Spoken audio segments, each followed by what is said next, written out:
বসে। আর গণপত যারা গণেশের উপাসনা করে, ওই অন্যান্য প্রভিন্সে গেলে সেখানে গণেশের উপাসক দেখা যায়। শৈব মানে যারা শিবের উপাসনা করেন তারা শৈব। সৌর যারা সূর্যের উপাসনা করে তাদের বলে সৌর। ছট পূজা করে না, এরা সৌর। তো এই পাঁচটা উপাসক, এই পাঁচটা যত ভারতবর্ষের মধ্যে যত সনাতনী আছে পাঁচটার মধ্যেই করবে, এই পাঁচটা বাইরে যাবে না। তো এইবার রামচন্দ্র কবিরাজ হচ্ছে শাক্ত, আর গোবিন্দ কবিরাজ, রামচন্দ্র কবিরাজ হচ্ছে বৈষ্ণব, আর গোবিন্দ কবিরাজ হচ্ছে শাক্ত। তা শাক্ত আর বৈষ্ণবের দুটো পথ আলাদা। শাক্তরা শক্তির উপাসনা করে, আর বৈষ্ণবেরা বিষ্ণু উপাসনা করে। খাওয়া দাওয়া মিলবে না এখানেও তাই। যারা কালী উপাসনা করে, যারা কালী পূজা করে, আর যারা গোবিন্দ পূজা করে তাদের সঙ্গে মিলে। তা দুইজন এক জাত থাকলে টক্কর বাদ দেয়। তার মধ্যে নরতম ঠাকুরের সাথে এমন কড়া কড়া কথা বলে গেছে যেটা বলা বাহুল্য। যোগী নাসি কর্মী জ্ঞানী ইহ লোক দূরে পড়ি, যোগী লোক কর্মী জ্ঞানী অন্য দেব পূজক ধ্যানী ইহ লোক দূরে পড়ি। যোগী নাসি কর্মী জ্ঞানী বা যারা অন্য দেবতা পূজা করে সে কাছে। এটা হচ্ছে নরতম ঠাকুরের একটা একনিষ্ঠ ভক্তির কথা বলে গেছেন। সেই হিসেবে দেখা যাচ্ছে যে শাক্ত এবং বৈষ্ণবে একটা দ্বন্দ্ব লেগে থাকে। তাহলে রামচন্দ্র কবিরাজের সঙ্গে গোবিন্দ কবিরাজের একটা মনোমাল্য সবসময় না হয়, দুজন টক্কর বাঁধে। এই রামচন্দ্র কবিরাজ মনের দুঃখে এইখানে ত্যাগ করে দেয়, ওখানে বসবাস করতে লাগলেন দুজন যায়। এবারে গোবিন্দ কবিরাজ কিন্তু আবার এত বড় সাধক। এই রামচন্দ্র কবিরাজের গুরুদেবের নাম হচ্ছে শ্রীনিবাস আচার্য, যেটা জাজির গ্রামে গেলে আমাদের এই পরে ইতিহাসটা ওখানে গিয়ে বলা যাবে রামচন্দ্র কবিরাজের জীবনীটা। তাই গোবিন্দ কবিরাজ তিনি শাক্ত মায়ের পূজা করতেন, কিন্তু এত বড় উচ্চাঙ্গের সাধক যে সাক্ষাৎ মা তার সঙ্গে কথা বলেন।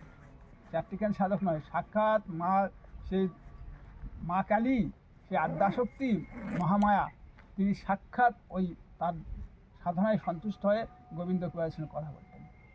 একদিন এক বৈষ্ণব আসছেন এখানে অতিথি গ্রহণ করতে দিয়েছেন। বলছে আমি তো আমার তো সন্ধ্যা করতে হবে, সন্ধ্যা লেগে গেছে, তা আপনার এখানে মন্দির করে আপনার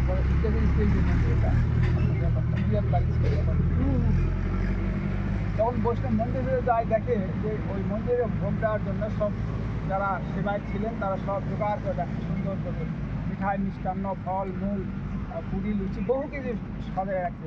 পূজারি এসে ভোগ লাগাবে। তা এর আগেই বৈষ্ণবকে বলেছেন যে ওইখানে আছে। বৈষ্ণব যখন ঘরের ভিতরে ঢুকে দেখে, মন্দিরের ভিতরে ঢুকে দেখে, আর শুনে এত সুন্দর সেবার সামগ্রী, এখানকে মন্দিরে আমার যদি এখানে ভগবান থাকতো তাহলে আমি ভগবানের নামে দিয়ে দিতাম, কিন্তু মা তো আছে। তো ওই মন্দিরের ভিতরে কালী মন্দিরের পাশে একটা শালগ্রাম শিলা আছে। ওই শিলাকে তখন দেখে খুব আনন্দিত হয়ে তখন এই বৈষ্ণব করেছেন কি, এই শালগ্রাম শিলার নামে নারায়ণের নামে ভোগটা নিবেদন করেছে। নিবেদন করে দিয়ে তাকে আসমান দিয়ে মন্দির থেকে বেরিয়ে জপ তপারি যা করার দরকার করে বেরিয়ে চলে গেছে। কিছুক্ষণ পর পূজারি যেভাবে আসে সেভাবে প্রতিদিন আসছে। পূজারি এসে মন্দির খুলে দেখে যা সব সাধন ঠিক আছে, বাস উনি মায়ের নামে নিবেদন করে দিয়ে মাকে বিশ্রাম দিয়ে চলে গেছে। এবার রাত্রিবেলা গোবিন্দ কবিরাজ শয়ন আসনের মা এসে বলছে, এই গোবিন্দ, আজকে কিন্তু তোর কিছু আমি খাইনি রে। কেন মা, এত সামগ্রী তৈরি করে আমি পাঠিয়ে দিলাম, তুমি খাওনি কেন? বলছে না না না, আমি প্রতিদিন তুই দিস, কিন্তু আজকে আমি এমন পেয়েছি যেটা কোনোদিন তুই আমাকে দিতে পারিস নি। সেটা কি? গোবিন্দর প্রসাদ, আমার যে প্রাণবল্লভ আছে, আমি যার দাসী, সেই প্রাণবল্লভের প্রসাদ আমাকে পেলাম। তুমি কী করে পেলা? ওই যে বৈষ্ণব আসলে সে আগে না আমার বল্লভের নামে নিবেদন করে গেছে, তারপর আমাকে দিশা তো পূজা, আমি কৃষ্ণ প্রসাদ পেয়ে আমি একবার পরিপূর্ণ সন্তুষ্ট। বলছে তুমি তো একমাত্র ঈশ্বরী, তোমার উপর থেকে অন্যায় আমি জানি না। এই ভক্তিটার জন্যই এত নিষ্ঠা, যে মা ছাড়া, ও জানতো না যে মা ছাড়া জগৎ আর কেউ আছে, জন্যে মার একনিষ্ঠ ভক্তিতে মুগ্ধ হয়ে তার সঙ্গে কথা বলতে দেখা দিত। তো বলছে আমি তো জানি আর ঈশ্বরী তুমি ছাড়া জগৎ আর কেউ নেই, আবার তোমার থেকে বড় কেউ নেই। বলছে তুই মূর্খ বোকা, জানিস না যে অনাদিরাদি গোবিন্দ যার আমি দাসী। তো তুই কিন্তু রামচন্দ্র কবিরাজের মনে কোনো সময় এখনও বিশ্বাস আসেনি যে আমার একমাত্র মাই গতি, মাই মুক্তি করে দেবে আমাকে। তো শেষে গোবিন্দ কবিরাজ তখন বললেন, গোবিন্দ কবিরাজকে বললেন যে তুই যদি উদ্ধার পেতে চাস তাহলে তুই গোবিন্দ শরণাপন্ন হ। বলছে অনেক দিন বুঝলো যে না, মনটা এমনভাবে দিয়ে দিয়েছে মায়ের চরণে, ওখান থেকে মনকে নিয়ে আসতেই পারছে না। এরকম করতে করতে তখন তার কঠিন একটা রোগ হয়, রোগ হওয়ার পর তখন মৃত্যুসজ্জা সাহিত্য এই দিকটা সব নষ্ট হয়ে গেছে।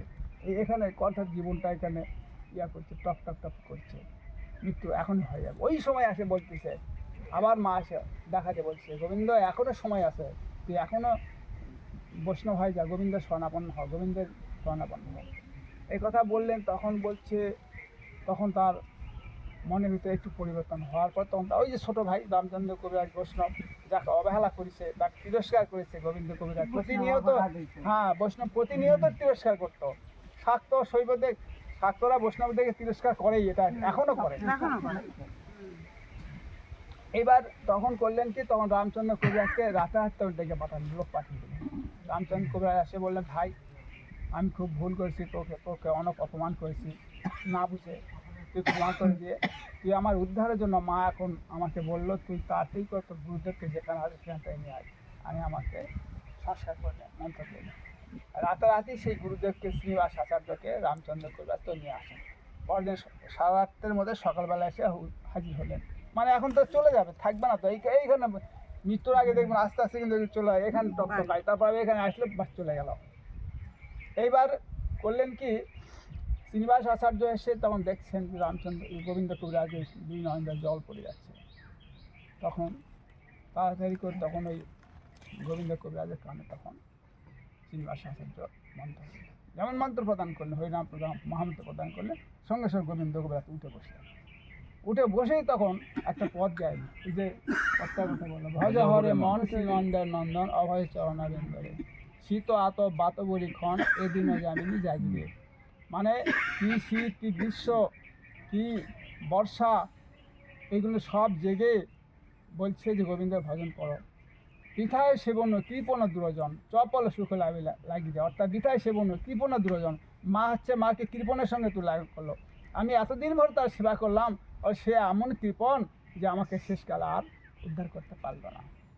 গোবিন্দ কবিরাজ এই কথাটা বলেছিলেন। তো এইখানেই সেই মন্দিরটায় যেখানে আমি দর্শন করি, এখানে সেই মায়ের পূজা হতো।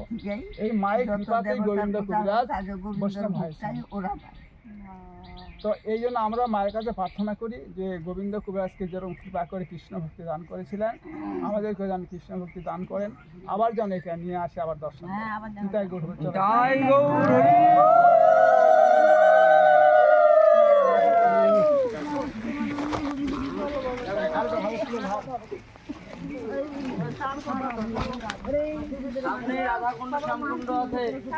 রাধাকুণ্ড নামে বড়